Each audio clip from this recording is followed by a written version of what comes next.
Al escuchar a lo largo de los años, más o menos me puse a hacer números y puedo decir que me estoy refiriendo a un promedio de 10 años.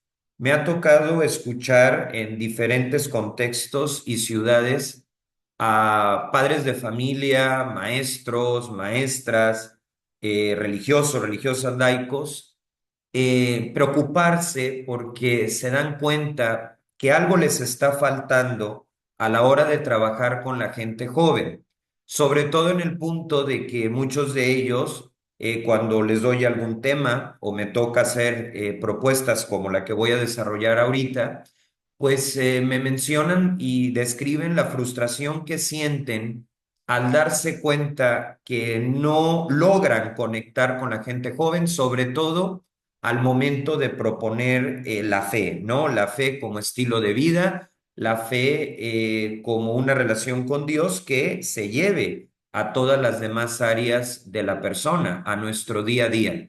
Y a lo largo de esos 10 años donde me ha tocado escuchar pues estos comentarios donde hay personas que se sienten frustradas al ver los pocos resultados, pues yo me he puesto como a analizar, yo también he participado en estos espacios, en su momento como estudiante, ahora como alguien involucrado pues con el campo de la educación, tanto escolarizada como no escolarizada, porque he tenido la oportunidad de trabajar en las dos, pues desde la experiencia del contacto con la realidad, escuchando también a personas de diferentes ciudades, incluso de distintos países, pues he llegado a la conclusión de que efectivamente tenemos un déficit a la hora de hablar de clases de pastoral en colegios y universidades, a la hora de hablar de grupos juveniles, a la hora de organizar un retiro o una experiencia de misiones de Semana Santa. Y tratando de ubicar, bueno, en dónde se encuentra la causa de este déficit que se traduce, como digo, en que no logran hacer clic con la gente joven y que incluso, pues esto les desanima. Pienso que aquí hay que hacer dos aclaraciones antes de ir a la causa que yo he encontrado, repito, desde la reflexión, pero también desde la experiencia. Porque cuando uno da clases, cuando uno va más allá de las cuatro paredes de una oficina, pues puede hacer un mejor diagnóstico porque estás en sintonía, estás en contexto. Pero antes de decirles la causa que yo he podido identificar y a la cual si respondemos pienso que vamos a conseguir mejorar mucho, aclarar dos cosas. Primero, a las personas jóvenes sí les interesa la fe. Yo a veces escucho en el mundo adulto que los critican demasiado, diciendo que no les interesa, que son apáticos y que la fe pues prácticamente es irrelevante. Pero yo siempre pongo un matiz. A las generaciones actuales sí les interesa la fe, incluso más que, por ejemplo, a las generaciones cercanas a la mía. Hay una mayor apertura a la fe. Por lo tanto, el primer matiz es, a la gente joven sí le interesa la fe, a la gente joven sí le interesa la historia de la iglesia. La gente joven sí tiene un deseo de un compromiso mayor en los diferentes estilos de vida que existen. El problema viene de que no están de acuerdo, y me atrevo a decir con justa razón, en algunos de los planteamientos que hacemos de la fe. O sea, yo puedo tener, y perdón por la comparación, pero es lo que se me ocurre, yo puedo tener un producto que es una maravilla, que realmente te va a hacer bien, pero si a la hora de proponerlo al público, pues transmito una idea distorsionada de ese producto o mi actitud, mi lenguaje corporal no es el correcto, pues aunque yo esté ofreciendo la octava maravilla, nadie la va a querer recibir, porque la neurociencia ahora nos enseña que la primera impresión cuenta mucho, o las en plural, porque intervienen diferentes ciencias y disciplinas, nos enseñan que la forma es fondo y nos enseñan que el mensaje y el mensajero tienen que mostrar cierta congruencia para que realmente haya un eco. Por lo tanto, es falso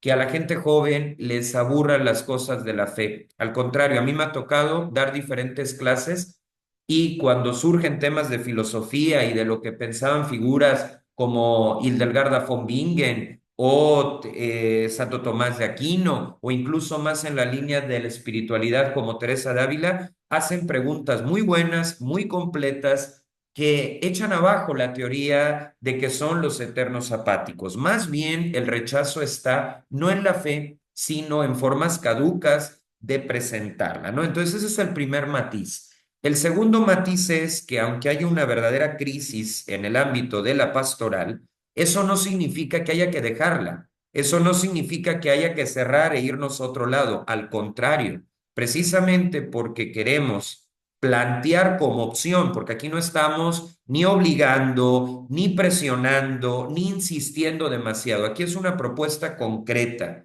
que creemos que así como nos hizo bien a nosotros y nos ha ayudado a desarrollarnos como personas, yo lo digo, el hecho de que yo dé pláticas y que destino una parte de mi tiempo a esto, lo aprendí en un grupo juvenil en el que yo estaba. O sea, para mí, los espacios pastorales de la iglesia, lejos de frustrarme, me han hecho una persona más completa. Yo descubrí habilidades y talentos que en otro lugar no habría encontrado. Entonces, no se trata de renunciar a esto simplemente porque hay números rojos, no se trata de renunciar a esto simplemente porque los estudios nos están demostrando que hay una ruptura, o sea, la gente joven está yendo en una dirección y a veces la pastoral está yendo en otra, sino que más que desanimarnos, la cuestión es hacer un buen diagnóstico y responder a ese diagnóstico para que las cosas mejoren. Y ya hay muchas instituciones que están en ese proceso, que están planteándose seriamente cómo mejorar la pastoral, y eso pues es una buena noticia que nos anima a todos. Ahora, habiendo puesto estos dos matices, el primero, de que a la gente joven sí le interesa la fe y que lo que no le interesa son ciertas metodologías a la hora de presentarla, y el segundo matiz de que no obstante la crisis o la dificultad, vale la pena retomarlo, vale la pena relanzarlo, ahora sí podemos ir a la que yo he identificado como la causa de los fracasos que se tienen en ciertas convocatorias relacionadas con pastoral. Y en mi opinión, esto se debe a que se ha querido desarrollar una pastoral sin contextualizar. Por eso el título, sin entender el contexto, no hay pastoral posible. Y para que nos demos una idea, traigo por aquí una estadística, pues que no es una buena noticia, pero es sano entenderla, es sano verla para despertar y traer ese cambio metodológico que incluso el famoso documento de Aparecida de 2007 nos propuso y que sigue siendo válido. No habla de una conversión, habla de un cambio en la metodología, porque ya desde Aparecida se percibía esto. Hay una encuesta que fue publicada en su momento por el diario Clarín, ahí agregaré el enlace, donde se explica que el 60% de alumnos en Argentina decían que y dicen que la escuela católica y la catequesis no les ayudaron a crecer en la fe. O sea, que no les afectó, no fue algo negativo, lo cual, bueno, es buena noticia, pero que su fe no se había visto beneficiada por estas estructuras. Insisto, es una encuesta fuerte. Estamos hablando de un 60% que dice que las clases de religión no les aportaron gran cosa. Y esto, repito, no lo digo para que dejemos de dar clases. Al contrario, yo pienso que hay que redoblar esfuerzos, pero también hay que escuchar por qué un 60% de un país tan grande, un país relevante en números como lo es Argentina, pues si un 60% te está diciendo, oye, ¿sabes qué? Esta metodología no me sirve, esta metodología no me ayuda, pues francamente se me haría una necedad seguir insistiendo en lo que no funciona. Ellos no critican la clase es totalmente necesaria, lo subrayo, es necesaria. Lo que critican es la metodología.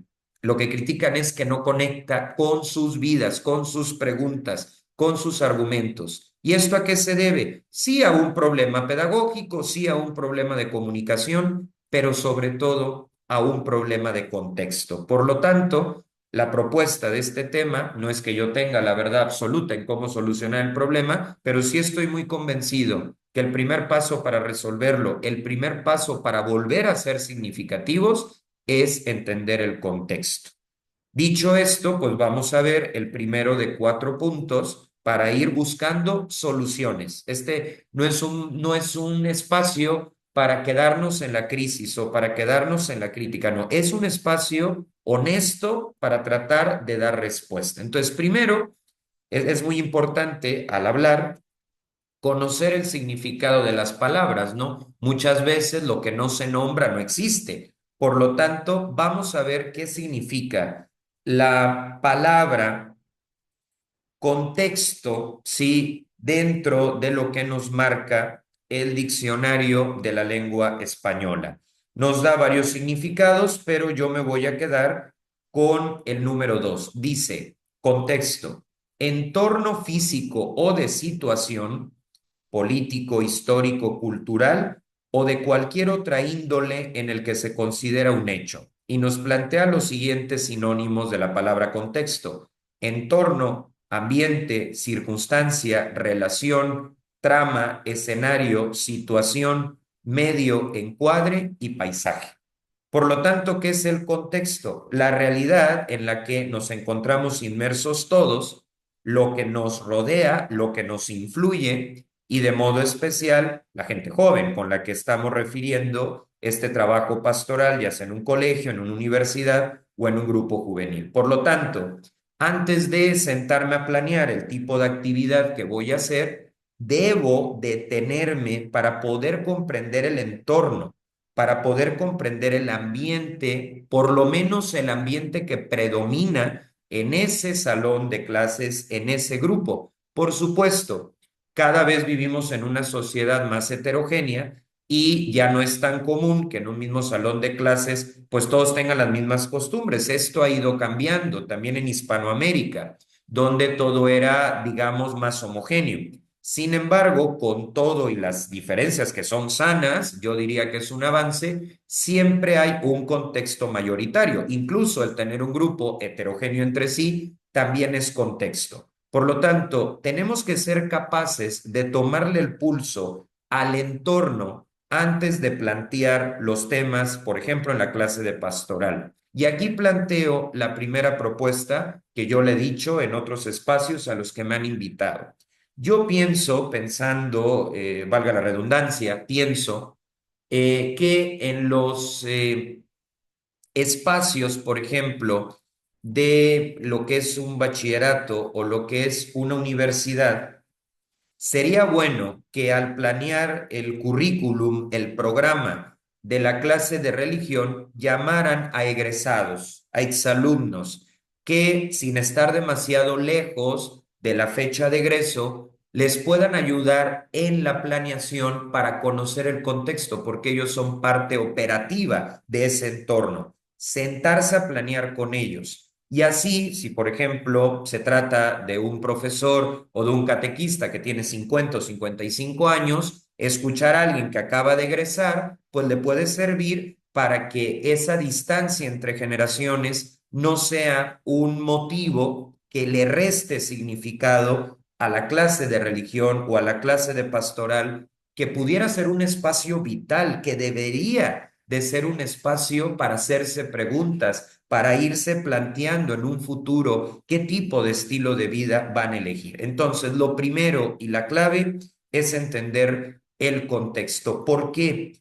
Porque si yo tengo unos destinatarios, pero les digo cosas que no tienen nada que ver con su día a día, se rompe con el aprendizaje situado, se rompe con la situación didáctica y entonces es como si hablar en otro idioma, pese a que estoy empleando las palabras que ellos manejan, pero que desconocen porque no logran conectarlo con lo que viven un fin de semana.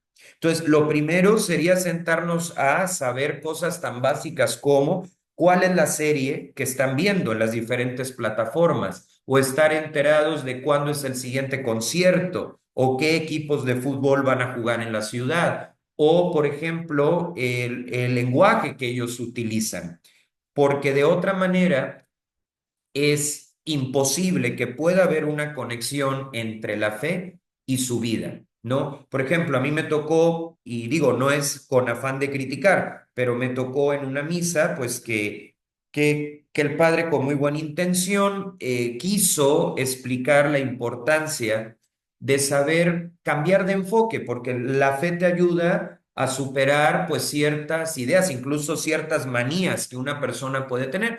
Y utilizó una palabra en griego que es muy bonita, a mí me parece una maravilla, además yo soy admirador de la filosofía griega. Utilizó la palabra metanoia, que significa cambio de mentalidad, pero la usó sin explicar lo que significaba. Entonces, la habrá mencionado unas 50 veces, pero yo miraba a mi alrededor y pues yo veía gente dormida, yo veía gente distraída y debo de reconocer que yo no llegué a dormirme, pero estaba al borde. Entonces, ¿qué sucede aquí? La palabra metanoia es una maravilla, sí, pero hay que contextualizarla. Entonces, si por ejemplo, pues no sé, es una misa en el ámbito universitario, pues esa palabra tan significativa como metanoia hay que ponerla en contexto y entonces ejemplificarla. Por ejemplo, metanoia, no sé, en el noviazgo, bueno, pues de relaciones de usar y tirar, pasar a una relación de noviazgo que valga la pena, ¿no? Implica una metanoia. Entonces, ya ahí el estudiante está escuchando, ah, mira, o sea, me está hablando de algo que sí vivo, ¿no? Con una novia, pero me está planteando otra forma de ser novio, ¿no? Una forma más completa, que logre ser divertida, pero que al mismo tiempo sea madura, sea realista. Ah, metanoia significa eso, que en lo que estoy haciendo puedo cambiar el enfoque para hacerlo mejor. O metanoia a la hora de construir un negocio que respete la doctrina social de la iglesia. Ah, quiere decir que tengo que evolucionar en mi pensamiento en los procesos de contratación. Eso es metanoia. Y entonces, ¿qué pasa? Que si estoy hablando en la licenciatura de administración y pongo el ejemplo de un negocio y doctrina social, conecto. Si estoy hablando, no sé, en un foro de bioética y vinculo lo que es la Ley General de Salud con la dignidad de la persona humana, ah, pues entonces ahí se va entendiendo. En cambio, si yo no pongo ejemplos accesibles y nada más me siento elegante con ciertas palabras complejas, pues eso no nos permite ir adelante. Y no es que lo elegante sea malo, no, porque es necesario. A veces hay también quien cree que mientras más vulgar, más llega, y eso no es verdad. Pero se use la palabra que se use, tiene que estar contextualizada para que esto realmente pueda ir adelante. Y es que el maestro del contexto, para cerrar este primer punto, es nada más y nada menos que el propio Jesús. Jesús a través de la figura de las parábolas, que es un recurso pedagógico muy completo, nos enseñó a ser maestros del contexto. Cuando en los relatos vemos a Jesús en el campo, pone ejemplos relacionados con las estaciones del año, con el cultivo, con la siembra, con las semillas. Está en el campo, está hablando a una población rural, está en el campo, está hablando a personas dedicadas a la agricultura. ¿Y qué hace? Habla de semillas, de manera que conecta su contenido teológico con cosas que las personas vivían. Todos en esa comunidad habían visto lo que era una semilla. Jesús, maestro del contexto. Y luego, cuando se va a las grandes ciudades, pone ejemplos como, por citar un caso, el reparto de las herencias en un intestado, en un tribunal. ¿Y por qué habla de tribunales? Bueno, porque normalmente estaban y están en zonas urbanas, ¿no? Y entonces utiliza ejemplos propios de la ciudad. Y no es que prefiriera al campo por encima de la ciudad, simplemente que sabía conectar con el auditorio que tenía delante. De manera que si yo soy un maestro de pastoral, no sé, vamos a pensar en una universidad y estoy en la licenciatura en Derecho, pues tengo a futuros abogados y a futuras abogadas delante. Y entonces si, por ejemplo, me niego a contraargumentar o me empiezan a dar miedo las preguntas con premisa mayor y premisa menor, pues entonces, ¿qué estoy haciendo ahí? O sea, pretender enseñar la religión en una facultad de derecho sin apertura a debatir sanamente con ellos, pues no estamos entendiendo el contexto. En cambio, si yo lo abordo desde el derecho canónico, con la terminología del derecho canónico frente a futuros abogados o abogadas, independientemente de si sean creyentes o no, pues lógicamente me van a recibir mucho mejor. Entonces, qué importante es entender las características de nuestros destinatarios. Vamos a poner otro ejemplo. Pues si es un colegio ubicado en una zona desarrollada y estoy frente a futuros líderes empresariales, pues yo necesito comprender pues que son personas que tienen muchas posibilidades de viajar, de conocer culturas, y eso no es malo. A veces se sataniza al que tiene, pero realmente si tiene el dinero y ese dinero viene de algo transparente, de algo justo, pues no hay que satanizar eso, pero es un hecho que va a viajar, es un hecho que va a tener más, por decirlo así, argumentos, va a haber visto cosas, y claro, si tú ignoras que es una persona que ha viajado, que ha salido, que ha conocido otros entornos y le planteas algo desconectado de eso, pues no te va a entender, no va a haber algún clic, no va a haber ese vínculo. Lo mismo, por ejemplo, si vas a un entorno vulnerable, por supuesto que no está mal inspirar a viajar a tener otros horizontes, porque estamos en contextos vulnerables para ayudar a que se transformen y ya no sean vulnerables, sino con el debido desarrollo social. Pero evidentemente también tienes que entender que hay otras urgencias y entonces si en tus ejemplos te olvidas de esas urgencias elementales y nunca las mencionas, pues la persona va a decir, bueno, y este profesor, esta profesora, pues de dónde viene, no está entendiendo, me está planteando algo cuando dolorosamente quizá no hubo un desayuno hoy, no hubo algo que desayunar. Entonces, a ver, no puedes perder de vista las necesidades básicas. Sí está bien inspirar grandes ideales, pero primero hay que ir a los derechos básicos y a contribuir a que se subsane ese dolor, esa dificultad. ¿De qué me estás hablando si no te estás dando cuenta de mis necesidades fundamentales, ¿no? Entonces, creo que aquí hay una necesidad urgente de contextualizar y desde ese contexto también responder a la variedad de tipos de pobreza. Yo tengo que saber identificar si lo que predomina en esta institución es la pobreza material o la pobreza de sentido. Hay que responder a las dos. Pero, por ejemplo, la pobreza de sentido, ¿qué es? Donde hay quizá un desarrollo económico considerable, pero descubres que no hay sentido de vida, que no se animan a elegir una vocación o que incluso están tristes de forma permanente, ¿no? Aún teniendo toda una infraestructura. Bueno, entonces yo ubico que aquí el tema no es la carencia de servicios, sino encontrar un sentido en medio de esa prosperidad. Como también saber identificar, bueno, aquí hay pobreza material, entonces lo primero es tratar de responder a esa pobreza material, o sea, verificar que tengan un desayuno antes de empezar a dar la clase. Obviamente ahí va a implicar acción social, vincularse con instituciones, pero hacerlo. Y puede haber casos donde tengamos las dos pobrezas, ¿no? Tanto una pobreza mixta, que es la más tremenda, material y de sentido. Bueno, pues entonces la planeación, la organización de la escuela o del grupo necesita partir de ahí.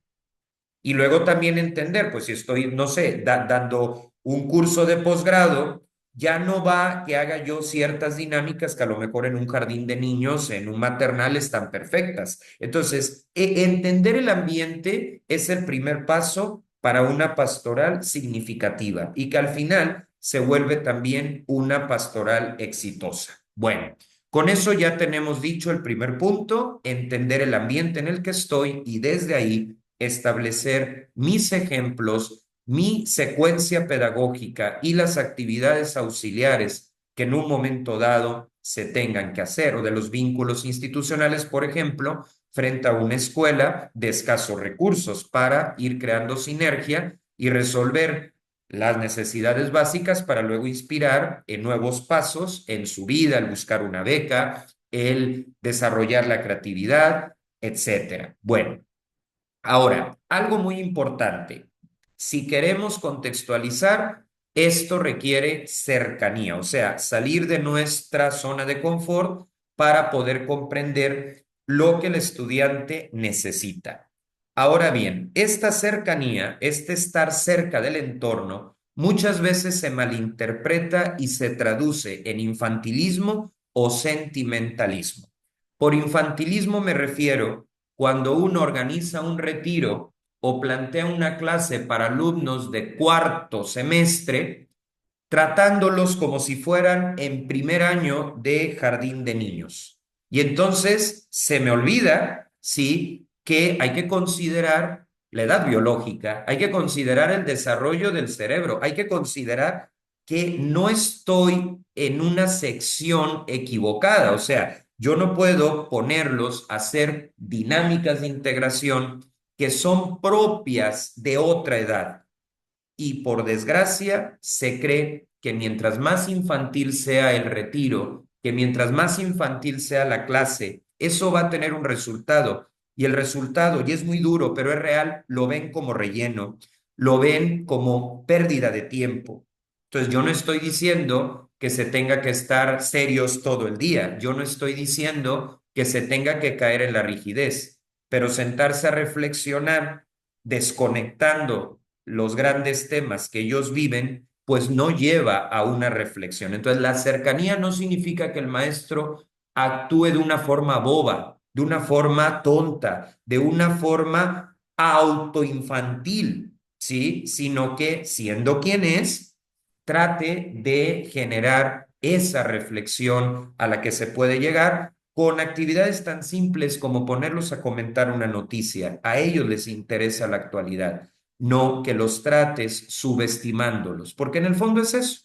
Muchos dicen, bueno, ¿y para qué les enseño a San Agustín? No lo van a entender, pero tú no sabes si sí lo van a entender o no. Yo he hecho, lo he aplicado y sí lo entienden cuando uno como profesor acompaña el proceso y hace su parte. Entonces, el infantilismo nos ha afectado muchísimo en la iglesia, pero estamos a tiempo de resolverlo. Y el primer paso es que quien forma, quien enseña, se pregunte si ha caído en el infantilismo por no atreverse a presentar contenidos más valientes, más profundos, más significativos. La iglesia tiene una cultura de fuentes valiosísimas que muchas veces se quedan ahí sin ser releídas, sin ser actualizadas.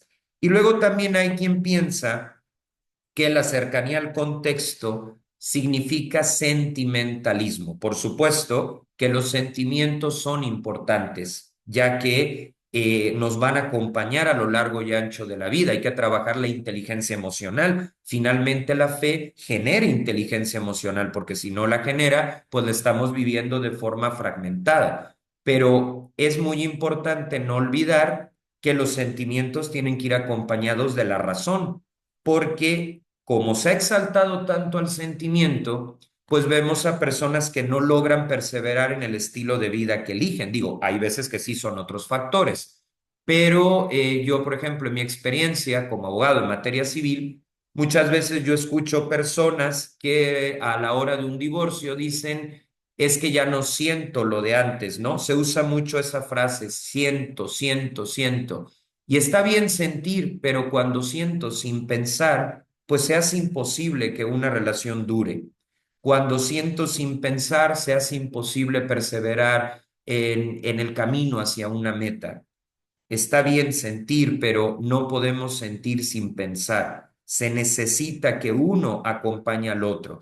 Entonces, muchas veces vemos que en el afán, y yo estoy seguro, con muy buena intención, de acercar a la gente joven a la iglesia, se trata de ir por el lado del sentimiento, pero se llega al ridículo o se llega a la exageración. Yo honestamente no he conocido a nadie que elija casarse, ser sacerdote o religiosa por una dinámica de integración o por ver un adulto hablando como un niño. No, yo más bien los casos que he conocido es por un voluntariado, por un momento de oración en la capilla y sobre todo porque conocieron a alguien que por su coherencia les inspiró. Por lo tanto, claro que en una clase de religión hay momentos para bromear en buen plan. Claro que en una clase de religión se debe de respirar un ambiente positivo. Claro que los sentimientos cuentan. Pero, por ejemplo, cuando la fe se vuelve puro sentimentalismo, no hay compromiso. Por ejemplo, ahorita está muy de moda, ¿no? Conciertos multitudinarios de jóvenes católicos. ¿Qué pienso yo de eso? Pienso que están bien, pero siempre que nos ocupemos de dos cosas. Uno, de los que no irían a ese tipo de conciertos y dos, de los que fueron, ¿quién les va a dar acompañamiento para el día después? Ahí cuando ya la bocina o los altavoces dejaron de sonar, las luces se apagaron y ya están limpiando el escenario del concierto. Repito, ¿qué opino de los conciertos católicos? Creo que atraen a mucha gente y eso es bueno. Creo que hay diferentes formas de acercarse a la fe. Estoy totalmente de acuerdo con esos conciertos, ¿no? Yo mismo he escuchado la letra de alguno de ellos y me identifico sin problema. Yo no soy de ir a ese tipo de eventos, a mí yo soy más como de una fe no tan explosiva en el sentido de tan emotiva, ¿no? Sino más bien un poco más así seria o formal, porque es mi personalidad y no tiene que ser la de los demás. Entonces, sí estoy de acuerdo en esos espacios, por supuesto que sí, pero con dos condiciones. Uno, que en la pastoral también se incluya a los que no iríamos por personalidad y dos, que los que sí van, que son la mayoría, tengan el acompañamiento adecuado para el día después y que esa fiesta, esas luces, esa música, que es algo excelente. A mí me ha dado mucho gusto ver las escenas de estos conciertos, por ejemplo, en Madrid, que han tenido un gran éxito. Eso está excelente y los animo a que sigan haciendo. Pero, ¿qué pasa el día después? O sea, porque esa explosión de notas musicales tiene que verse acompañada de momentos de formación, de momentos de silencio y de momentos de apostolado para ver si la cosa va en serio. Entonces, por lo tanto, punto dos, el contexto implica estar cerca de lo que sucede, del ambiente, sí, pero evitando dos extremos, el infantilismo, que es salirse de la edad, o el sentimentalismo, que olvida la filosofía católica, que olvida los contenidos básicos de la teología y que entonces va formando personas que actúan según se sientan y no personas que sean capaces, por ejemplo, de caminar en la oración, aún en esos días o en esas temporadas en que no sientes nada. Porque, por ejemplo, yo pienso, no sé, en la Madre Teresa de Calcuta, que estuvo casi 5 décadas con una sequedad espiritual tremenda, pues si ella se hubiera basado en el sentimentalismo, habría echado por la borda todo el bien que hizo. Entonces es una realidad que cuando te tomas en serio la fe, y tomarse en serio la fe no es andar haciendo payasadas, porque luego también hay eso. Me decía una persona, es que cuando nos da clases de derecho civil, sí, promueve los valores, pero su lenguaje es de abogado. Y el tema de los creyentes, y le digo, es que no está peleado el que yo sea creyente con que use un lenguaje de abogado. A veces pensamos que la fe es fanatismo o que la fe es andar dando bendiciones a cada 5 minutos por mensaje de texto y no es así. Entonces, qué importante es entender el contexto, estar cerca, pero sin distorsionar la importancia de comprender el entorno. Esto nos lleva al tercer punto. A mí la clave para poder ser significativos en los contenidos, en las actividades, nos las da San Pablo. Yo creo firmemente en que San Pablo, que le tocó venir de un contexto a otro totalmente distinto, un San Pablo que con sus viajes conoció diferentes culturas, él nos da la clave. La encontramos en aquella famosa carta a los Corintios donde dice que Él se ha hecho todo para todos. A ver, esto es importante y me quiero detener en el tema de los viajes. En la iglesia tenemos la ventaja y las instituciones católicas, universitarias en este caso también, de que estamos en todo el planeta. Yo recomiendo que se hagan más congresos y que se invierta en que el profesorado o también los grupos juveniles hasta donde se pueda viajen y conozcan diferentes realidades, porque esto te permite contextualizar mejor. Claro, implica un gasto, pero como iglesia existe la estructura y la forma de hacerlo, porque obviamente Pablo puede contextualizar porque se tuvo que tratar con diferentes culturas, ¿no? Por ejemplo, cuando llega con los griegos, este es el mejor ejemplo de cómo contextualizar. Los griegos tenían un monumento dedicado al dios desconocido, ¿no? Entonces, cuando Pablo entra en contacto con la cultura griega, la cuna de la filosofía, pues no sabe cómo hablarles del Espíritu Santo, ¿no? Porque claro, son términos que frente a una cultura que ha aportado tanto a la razón, pues tienes que saber cómo hacerle. Entonces, aprovecha el monumento construido por ellos mismos del Dios desconocido y les dice, vengo a hablarles del Dios desconocido. Y ya de entrada, todo mundo le pone atención porque utilizó un contexto conocido, pero que le vino de sus viajes, de que lo vino de su formación, que le vino de, no había congresos en su tiempo, pero ya había este intercambio epistolar que lo podemos encontrar en el Nuevo Testamento, ¿no? Entonces, Pablo, esta figura tan interesante de la historia del cristianismo, se pudo hacer todo para todos porque conoció, porque fue más allá de una cultura. Entonces, creo que la clave es esta, ser todo para todos. Y es que también hay que reconocerlo que por influencia de este concepto marxista de la lucha de clases, digo, yo soy de la idea de escuchar a todos los filósofos, incluso yo he leído a Marx y todo el asunto, pero, por ejemplo, yo lo que sí veo equivocado, ¿no? Y que nos ha hecho daño al interno es cuando se nos metió esta cuestión, digo, afortunadamente no a mí, no a muchos de nosotros, pero sí a generaciones de más arriba, de la lucha de clases, ¿no? Y entonces, pues, llegaban a aparecer etiquetas como los jóvenes católicos de esta institución no son nuestra opción, pero los de la otra institución sí, porque unos tienen y el otro no tiene. Entonces, se empezó a generar esta dialéctica de qué jóvenes eran preferentes o no. Y esto hizo mucho daño. A ver, no debe de haber opción ni por los pobres ni por los ricos, sino opción por los jóvenes. A mí esta terminología de opción por los pobres o opción por los ricos, no, es opción por el joven. Ya si el joven está en una situación de pobreza o está en una situación de riqueza, bueno, eso es contexto. Y quien tenga más oportunidades, claro que habrá que ayudarle a tener conciencia de su responsabilidad para el desarrollo social de la ciudad en la que está, pero es que es opción por la persona. Y esto está claramente referido en esta frase de San Pablo, ¿no? O sea, Jesús sí, claro, vino específicamente por los que estaban mal, pero no solamente por los que estaban mal económicamente, sino por cualquier persona que tuviera una herida, ¿no?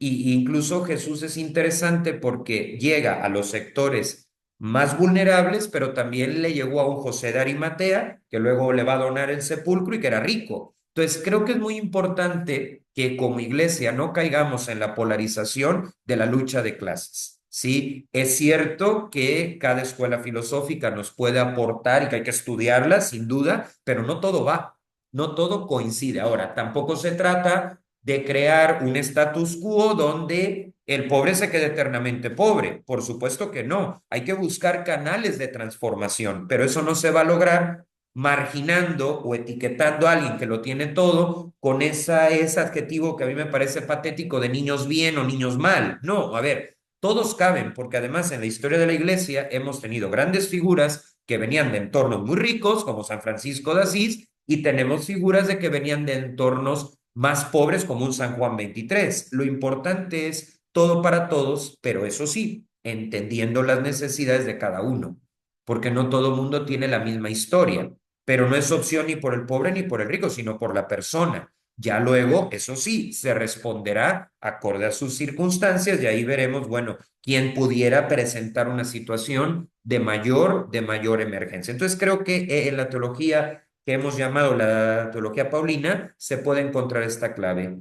Todo para todos, en el sentido de saber traducir la fe a la persona que me está escuchando. Bien, esto nos lleva entonces a 5 conclusiones ya con implicaciones prácticas. La primera conclusión, sin entender el contexto, no hay pastoral posible.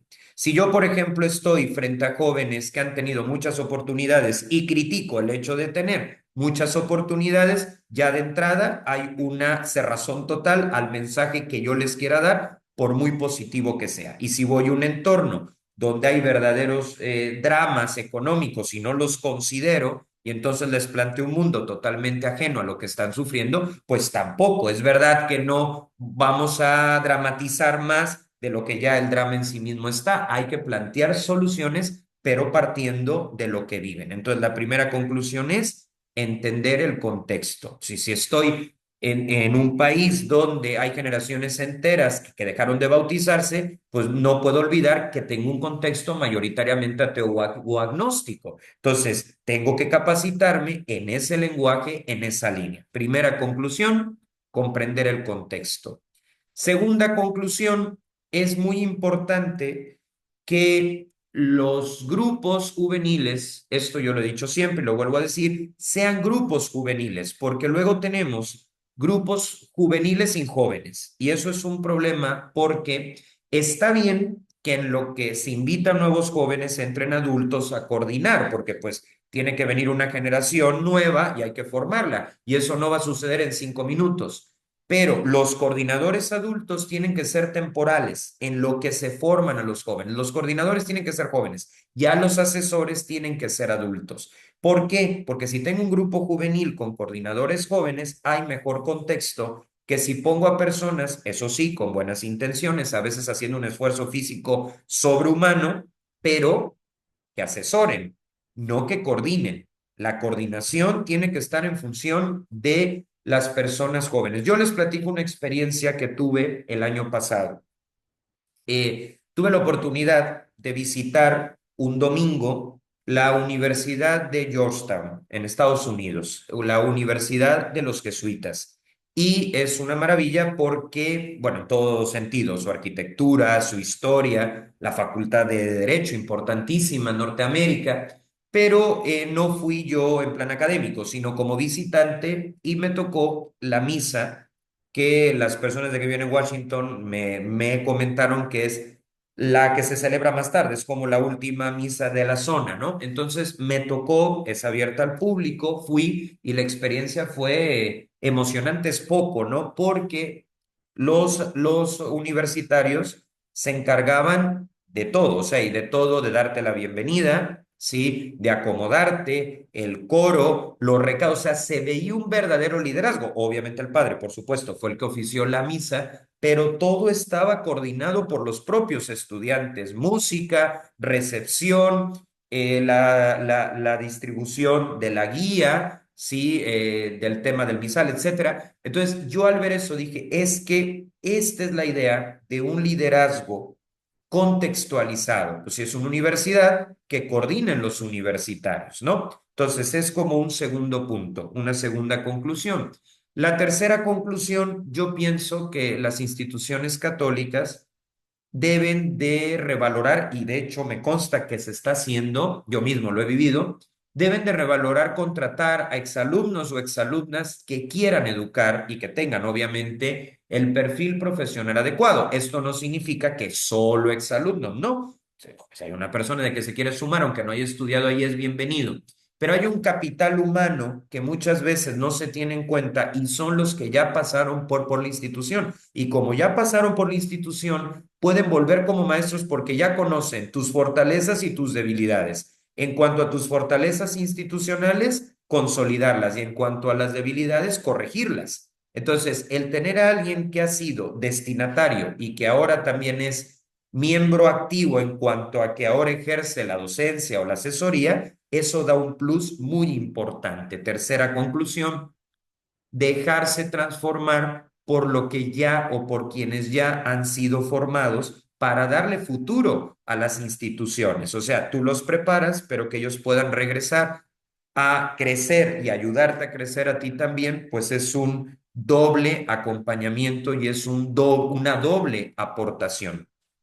Un cuarto punto a modo de conclusión, espero no estarme saltando los puntos porque como los desarrollo de memoria, a veces el conteo no me sale como quisiera, pero la cuarta conclusión es estudiar el entorno y desde ahí, en función del entorno, ubicar necesidades y responder a ellas con un esquema sencillo, pero sí con un esquema, por ejemplo, aquí, a ver, estoy en este grupo, estoy en esta, no sé, en esta capilla, estoy en esta escuela, ¿cuáles son mis 4 urgencias? ¿Y qué respuesta le doy a cada una como línea de acción? Brevemente, concreto, al grano, y que eso sea nuestra operatividad para poder ir adelante. Y la quinta conclusión La clave nos la da esta reflexión de Pablo, todo para todos.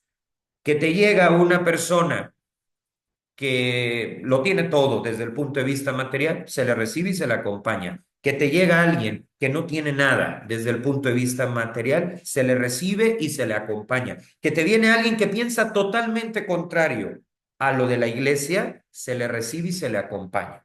Ya una vez que se va dando ese vínculo libre, profesional, competente, pues ya se va viendo, porque todos tendremos que hacer ajustes. Normalmente alguien que acuda a la iglesia no es esperando a que no haya ajustes, tiene que haberlos, pero es muy importante que se parta de la realidad de la persona y que no nos escandalicemos de la realidad con la que llegue. Y esto no significa que le vamos a decir a todos, sí, maravilloso, no, no, o sea, es más, no es tanto de que te pongas a decirle que sí o que no, el mismo proceso le va a ir ayudando a que la persona se refleje y entonces tú te vuelves un espejo para que ubique lo que está bien y lo que está mal o aquello en lo que tiene que mejorar. O sea, ni es relativismo, ni es caer en esa falsa visión progresista, puro sentimiento sin cambio real. No, no, el que se acerca es porque quiere mejorar, el que se acerca es porque quiere crecer, pero de entrada se parte de lo que es y de lo que tiene en el sentido no de que entregue lo que tiene, no, sino en el sentido de la parte humana y sus circunstancias, ¿no? Y que sea en favor de la persona, no es en favor de la institución, no es saber qué se le saca, de eso jamás, sino que la persona verdaderamente pueda ser una mejor versión. Pero no podemos ayudar a que nadie conozca esto si no partimos de lo que la persona es, de lo que la persona vive, de lo que la persona proyecta hacia el futuro. Entonces, con esto creo que es fundamental comprender si queremos ser significativos hoy, si queremos que la clase de religión realmente plantee claves de respuesta, lo primero es reconocer que hay que mejorar, reconocer que hay que reestructurar y lo más importante, comprender el contexto para que la pastoral sea posible, entendiendo que el contexto es el ambiente, entender que hay que estar cerca de lo que viven nuestros destinatarios, pero sin que esto se vuelva infantilismo, sentimentalismo. No hay que subestimar a la gente joven verdaderamente está interesada en la iglesia. El problema es que a veces, por nuestras inseguridades institucionales de no saber si va a funcionar o no, a veces les queremos ofrecer lo que ya se ofrece. Entonces, en un retiro queremos ofrecer el ruido que ya tienen afuera, pero el problema es que el ruido de afuera es mucho más profesional del que tú le puedas ofrecer adentro. Entonces, terminamos por hacer el ridículo. No se trata de ofrecer lo que ya se ofrece, y con eso cierro. Se trata de buscar nuestro factor diferencial. ¿Y qué es el factor diferencial? Aquello que realmente la iglesia tiene como primera tarea. Si la iglesia me va a ofrecer lo que yo puedo encontrar en otros espacios, entonces no me está ofreciendo lo que es ella. Y cuando no se ofrece lo que es ella, pues obviamente la gente deja de ir. Cuando no se ofrece lo que es ella, pues obviamente es como tú a una planta, quítale la raíz y se muere. Entonces, si la iglesia se deja de pelear con lo que es, si la iglesia se redescubre a sí misma, pues las raíces van a funcionar y vamos a tener a personas que se sumen, pero no en plan proselitista, ¿no? Como llenar el requisito, no, no, sino que sean personas que descubran tantas cosas buenas que nosotros hemos descubierto y se genera un efecto en cadena, pero para una sociedad mejor. Y por sociedad mejor no me refiero a una abstracción, sino una sociedad que sepa reconocer la importancia de Dios en las decisiones, en el proceso de cada uno, pues que al comprender el contexto podamos ir entrando en este plan de mejora continua.